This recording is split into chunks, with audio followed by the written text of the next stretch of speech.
Voilà, Sally, aujourd'hui nous aimerions parler de la structure ou soit du cœur. Nous voulons parler du cœur anatomiquement, histologiquement et un peu physiologiquement parce qu'il y a beaucoup à parler et nous ne saurons pas tout expliquer dans une seule vidéo. Ok, on attaque directement par l'anatomie du cœur. Donc, le cœur, par rapport à l'anatomie externe, nous donnons sa localisation. Il est un organe plongé dans les médiastins antérieurs. Nous savons que les médiastins, c'est l'espace qui a entre des poumons. Et ces médiastins est limité latéralement par les poumons, comme je venais de dire, en haut par les gros vaisseaux et la trachée, en bas par la coupole diaphragmatique, en avant par la grille costale et l'esternum, et en arrière par les médiastins postérieurs contenant l'ésophage. La description, nous allons d'abord se baser sur la description externe et la description interne. Par rapport à la description externe, le cœur a la forme d'une pyramide triangulaire à base supérieure et sommet inférieur, et le sommet contient l'apex en regard de du cinquième espace intercostal gauche, contenant un axe volumineux oblique en bas à gauche et en bas. En interne, au niveau du cœur, nous observons 4 cavités.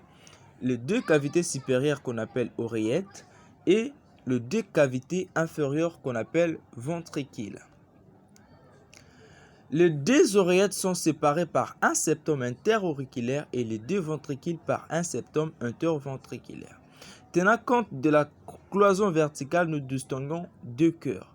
On a le cœur gauche et le cœur droit. Le cœur gauche comprend l'oreillette gauche et le ventricule gauche. Et le cœur droit comprend l'oreillette droite et le ventricule droit. Division du cœur, comme nous venons de dire, on a le cœur gauche et le cœur droit. On peut donner en quelque sorte des spécificités pour le cœur gauche. Le cœur gauche comprend l'oreillette gauche et le cœur gauche comprend l'oreillette gauche et les ventricules gauche, les 2 séparés par une cloison horizontale parcourue par des sillons auriculo-ventriculaires.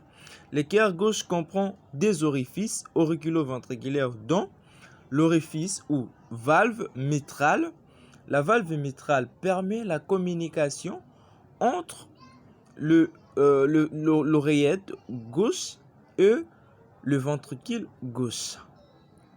Il n'y a pas que ça, ça contient aussi la valve aortique qui est essentielle pour la pompe sanguine. Pour le cœur droit, suivant la logique du cœur gauche, le cœur droit comprend également l'oreillette droite et le ventricule droit.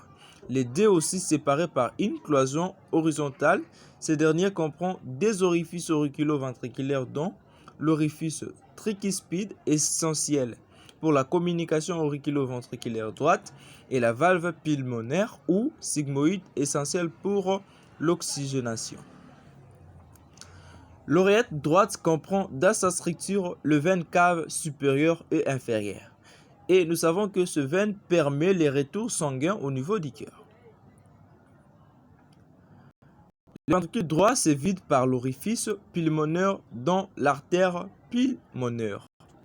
L'oreillette gauche de sa part reçoit les 4 veines pulmonaires qui drainent le sang oxygéné des poumons vers l'oreillette gauche. Le ventricule gauche se vide via l'oreillette aortique. Par rapport à la vascularisation, le cœur c'est un gros vaisseau et il est vascularisé par le vaisseau coronaire, les artères coronaires et les veines coronaires. Histologiquement, le cœur, nous lui décrivons 3 différentes cyniques. Nous avons l'endocarde, le myocarde et le péricarde. L'endocarde, c'est une membrane endothéliale qui tapisse la face interne du myocarde. Quand on parle d'une membrane endothéliale, ça veut dire que c'est un tissu épithélial, mais qui est fait d'une seule couche de cellules pavimenteuses et se prolonge par le timan des gros vaisseaux. Le myocarde, constitué de muscles cardiaques, c'est un muscle strié autonome régulé par les systèmes nerveux sympathiques et parasympathiques. Le péricarde est un sac à double paroi enveloppant l'équerre.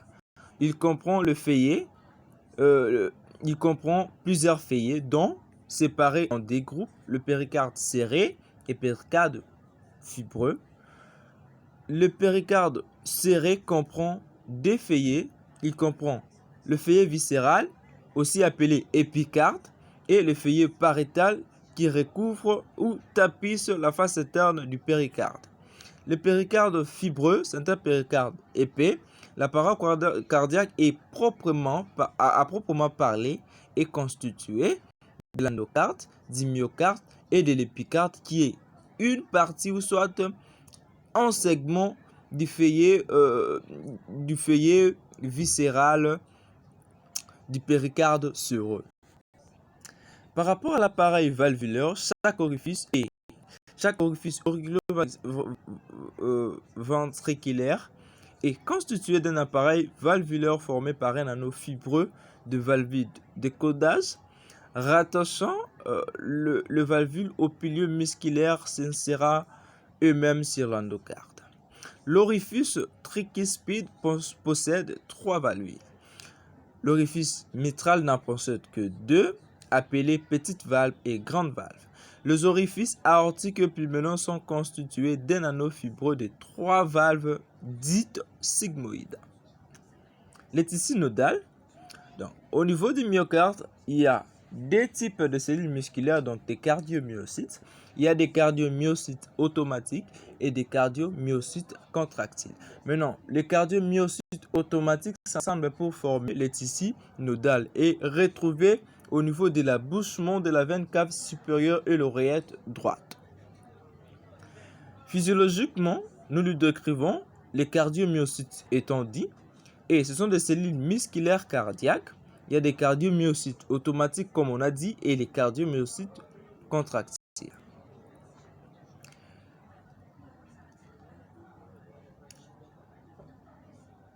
Électrophysiologie des cardiomyocytes. Leur membrane est polarisée au repos, l'extérieur chargé positivement et l'intérieur négativement. Se dépolarise spontanément à un certain rythme sans intervention du système nerveux. La dépolarisation de la membrane provoque la contraction de la fibre musculaire. La dépolarisation d'une cellule se transmet aux autres cellules auxquelles elle est reliée. Les potentiels d'action du tissu nodal, comment est-ce que ça se crée? Les potentiels de membrane installent avec une dépolarisation lente pendant la diastole, qui est l'origine de l'automatisme cardiaque. Ces potentiels est créé de manière spontanée et ces potentiels se développent dans 4 phases. La première phase concerne l'ouverture des canaux calciques et l'entrée des ions calcium. Deuxièmement, il y aura la sortie des ions potassium et il y aura l'action de la pompe NACATépase pour rétablir l'équilibre. Les potentiels d'action des cardiomyocytes contractiles.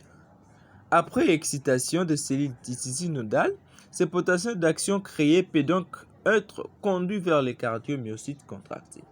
Ces potentiels seront transmis aux oreillettes, aux ventricules et au système His-Purkinje, ce qui permettra la diffusion, soit la propulsion, soit la traduction du potentiel d'action vers le myocarde, le myocyte de ventricule. Ce potentiel est du type sodique et se poursuit en 5 phases.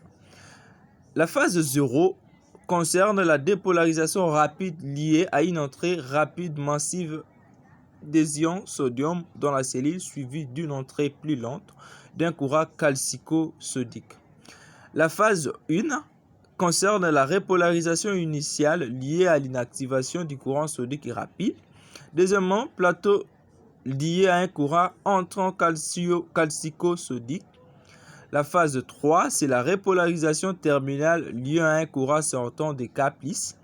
Et la phase finale, c'est l'action de la pompe NACATépase pour rétablir l'équilibre. Par rapport à la physiologie et la contraction, c'est ce que nous avons eu à dire. Donc, la création du potentiel d'action par les cellules du tissu nodal. Le potentiel d'action se propage aux cellules musculaires des oreillettes. Arrivée du potentiel d'action déclenche la contraction des oreillettes. et les pH, les potentiels d'action atteignent le nez auriculo-ventriculaire. Les potentiels d'action se propagent au faisceau des His et aux fibres des Purkinje. Et le pH se transmet en ensemble de cellules musculaires du ventricule et le ventricule se contracte. La fréquence cardiaque dépend du système nerveux autonome parasympathique et sympathique. Comme nous parlons du cœur, nous pouvons parler à quelque sorte de la circulation sanguine. L'appareil circulatoire est constitué de deux pompes en série, la grande circulation et la petite circulation. La grande circulation, également appelée la circulation systémique, et la petite circulation, c'est ce qu'on a appelé pulmonaire. La circulation systémique commence par le ventricule gauche, ça prend l'aorte, donc l'aorte l'envoie aux artères, les artérioles, le capillaire, le venu, les veines, oreillette droite et ventricule droit. La circulation sanguine, ou soit la circulation pulmonaire, commence du ventricule droit. Les ventricules droits drainent le sang aux artères pulmonaires et les artères pulmonaires drainent aux oreillettes gauche et enfin, le sang se retrouve au ventricule gauche. On retiendra que le cœur gauche assure la circulation du sang vers les organes. Il met donc en mouvement le sang riche en oxygène. Et le cœur droit assure la circulation du sang vers le poumon pour s'enrichir en oxygène. Là, c'était par rapport à la terminologie. Il y a péricarde, myocarde, cardiomyocyte, tachycardie, bradycardie, polypnée, apnée, dyspnée, asphyxie, systole, diastole. Ce sont des termes que nous avons eu à expliquer tout au long de notre exposé. Merci pour votre attention.